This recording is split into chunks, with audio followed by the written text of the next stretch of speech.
minsan may dala silang ano, adyok, oh, 2 limesa to. Pag makulang niya, tingnan mo naman. Nay, mama, hindi na kami nagdumi. Ha?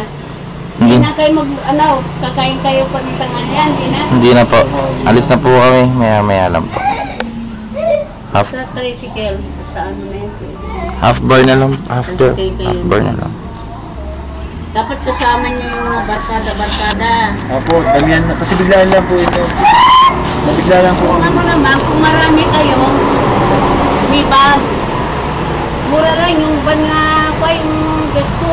Inano lang ng 3,000. Lahat pinuntahan na. Saan po nag-start yung van sa Lawag? Alin? Saan po nag-start yung van? Yung bahan din sa kapitbahay. Alimbawa, wala kayong dalang sasakyan. Gusto kayong magpasyal kung saan-saan. Mag-upa kayo ng van. 3,000.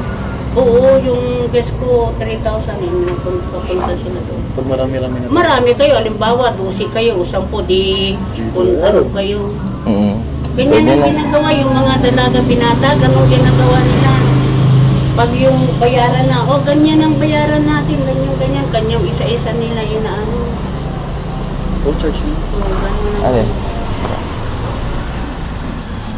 So, we're just waiting. Yes, this is the house of Nanay Nati. And For sure, we will go back. for sure we're gonna go back here. Pagdating na nila, pinakita sa akin yung picture ng bayo. Hinahanap lang, nakita din. Ay, tingnan ko yung linuluto ko. Go po. Hey!